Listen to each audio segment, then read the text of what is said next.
उत्तर प्रदेश के बलिया के करनई गांव पहुंचे कृषि मंत्री सूर्य प्रताप शाही। दरअसल स्वतंत्रता संग्राम सेनानी एवं पूर्व सांसद स्वर्गीय गौरीशंकर राय के 100वें जयंती पर करनई में स्थित गौरीशंकर राय कन्या महाविद्यालय में विचार संगोष्ठी सभा का आयोजन किया गया, जिसमें मुख्य अतिथि के रूप में कृषि मंत्री सूर्य प्रताप शाही पहुंचे और वहां पर पहुंचकर उन्होंने पुष्प अर्पित कर श्रद्धांजलि दी।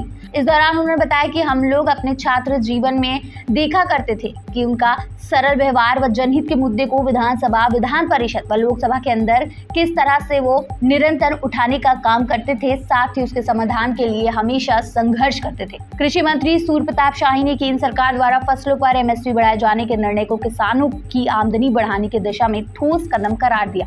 शाही से सवाल किया गया कि केंद्र सरकार की ओर से किसानों को राहत देते हुए कई फैसलों पर न्यूनतम समर्थन मूल्य एमएसपी में इजाफा किया गया, क्या योगी सरकार भी एमएसपी पे इजाफा करेगी? इस सवाल के जवाब में उन्होंने कहा, अनाजों का मूल्य निर्धारण करने का कार्य केंद्र सरकार का है, ये राज्य सरकार का विषय नहीं। राज्यों के परामर्श से केंद्र सरकार मूल्य तय करती है। पूरे देश के परिप्रेक्ष्य में कीमतें तय होती हैं। शाही ने आगे कहा, देश के किसान अपनी उपज को इस स्तर तक बनाए रखें कि उन्हें लाभकारी मूल्य मिल सके, इसके लिए सरकार हस्तक्षेप करती है। मुझे इस बात की खुशी है कि 2014 में मोदी सरकार ने तय किया था कि किसानों को लागत का 1.5 गुना कीमत देंगे। मोदी सरकार इसके लिए हर स्तर पर प्रयास कर रही है।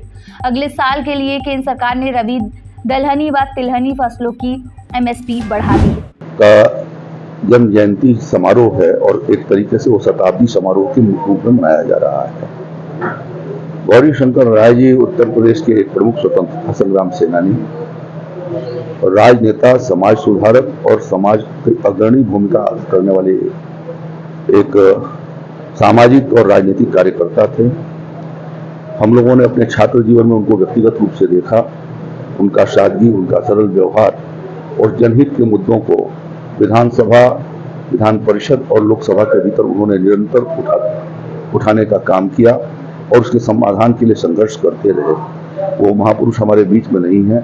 मैं उनको अपनी ओर से श्रद्धांजलि अर्पित करता हूं और ये उम्मीद करता हूं कि वर्तमान जो हमारे प्रजातंत्र के भीतर विभिन्न दलों के राजनीतिक कार्यकर्ता हैं, वो उनके द्वारा बनाए गए मानदंडों का यदि अनुपालन करते हैं तो राजनीति और समाज दोनों को एक बहुत बड़ा चेतना और उसके साथ साथ उसको दिशा मिलेगी। इन्हीं शब्दों के साथ उन्हें मेरी ओर से श्रद्धांजलि है। केंद्र सरकार की ओर से किसानों को राहत देते हुए कई फसलों पर एमएसपी में इजाफा किया गया है, क्या योगी सरकार भी एमएसपी में इजाफा करेगी?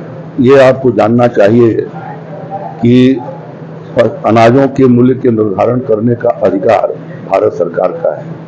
भारत सरकार राज्यों से परामर्श करती है।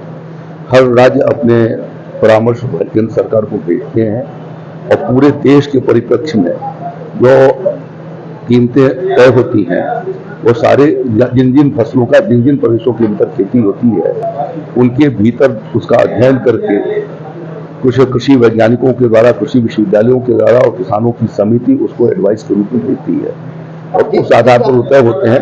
और इसलिए राज्य सरकार का ये विषय ही नहीं है जिसके बारे में आपने प्रश्न किया है। ये जैसा आप कई लोगों से सुन चुके होंगे, स्वर्गीय गौरीशंकर राय जी जो पिताजी थे हमारे, उनके 100वें जन्मदिन का आज पहला दिन था और उसको, इस कार्यक्रम को हमारी समिति ने, हमारे अपने लोगों ने तय किया कि इस पूरे साल में अगले 10 जून 24 तक जब वो 100 साल के होंगे तब ये शताब्दी वर्ष के रूप में हम विभिन्न कार्यक्रम करते रहेंगे। उसमें आप लोगों का भी सहयोग लेंगे और अपने शुभचिंतकों का भी सहयोग लेंगे और कुछ ग्रामीण क्षेत्रों में भी सिर्फ भाषण नहीं होगा, कुछ रचनात्मक कार्य की दिशा में भी आपस में बात करके क्या किया जा सकता है।